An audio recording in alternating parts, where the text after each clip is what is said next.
Ramogi mathoth e pacho kaka seche mang'eny eneno wang' jowi kipimo kod joma dongo. Kalura gi nonro ma ochiw gi kambi mar Ipsos ma bende yango ni Ramogi TV en achiel kuom mago ma chenro mag nyithindo ywayo wang' kendo kelo negi mor. Kaka jafwambo marwa Nyithindo lero, Citizen TV kod Nyithindo TV ni thuolo mokwongo kod mar adek kirango televisen ma chenro mag nyithindo ineno e ahinya. Ngima mar nyithindo e kinde mabiro yiengore e ngimagi ma kawuono. Nonro yango ni biro mar lai manyien mar somo CBC bende osemiyo nyithindo koro wengegi yawre chon kipimo gi kinde mokalo. Tiyo kod mbui, alwora ma gidakie, twak ma giwinjo kowuokie nyaka londo kod wang' jowi. Duto loko kaka giparo, gineno kendo gitimo tijegi. Riwruok mar Ipsos odiochieng' ma kawuono ogolo lipot ewi kaka nyithindo ma pacho ka tiyo kod kindegi ka gionge skunde. Lipodno omenyo nyithindo matiyo kod kindegi e neno chenro mag nyithindo e wang' jowi ma opogore e pacho ka. Kuom nyithindo duto mane otimnegi nonro, thothgi kawo kinde mang'eny e neno chenro mag nyithindo, ahinya to chieng' Ngeso kod Jumapil, kinde ma gionge skunde. Ma kaluwore gi riwruoge mopogore mane obiro kanyakla e kinde golo lipot en okang' makare kendo ma owinjo jiw. Penjo bende chutho en okang' makare ka nyithindo kawo kinde mathoth e neno wang' jowi, wach manyiso ni weche mamoko kaka tugo e kinde mamoko ok omi kinde. Ipsos koni bedo ni nyithindo kawo kindegi mag neno chenro mag nyithindo, miyo gibedo mabor kod weche ma ok owinjo gine e mbui kokalo kuom simbe mag ong'we yamo. Kendo bedo ni gigolo lipot ewi wang' jowi ma otelo, biro jiwo ute fwambo mamoko mondo mi ochak keto chenro mag nyithindo. Wang' jowi 20 ne otele kwan mar wang' jowi duto 177 e pacho ka.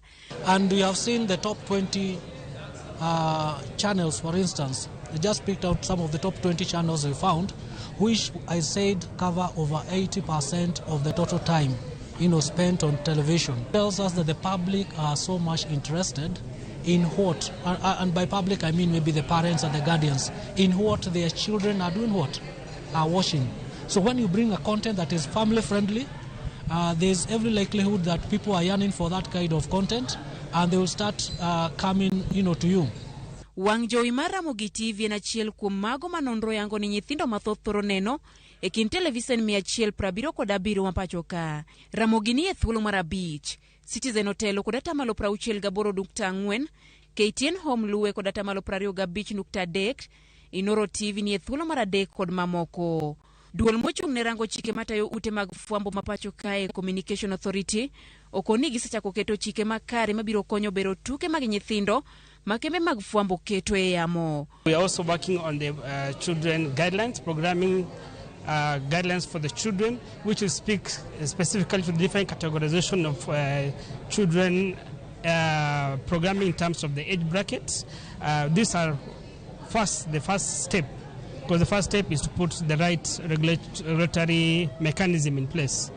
Lipodno bende yango ni chenro mathoth mag nyithindo ma inyise wang' jowi gin mag nyithindo manie kind higni 12 nyaka 15, kama moko mane piny mar higni 10 to thothne iwe oko. Ka koro dwaro maduong' mar duol mar CAK en ni mondo gilalre kod ute fwambo duto 177 ewi kaka gibiro keto e yamo chenro mag nyithindo ma ok okelo ng'ur moro amora ne ji duto. Even from a research point of view, we don't cover a lot of the younger children. The survey had managed to cover at least 12 years and above. But what about those that are younger? So we had raised a specific question to ask them, what do you do with other children now that you are an adult, probably in the household? For those who have children who live with them, what do they watch? Judith Omondi, Ramogi TV.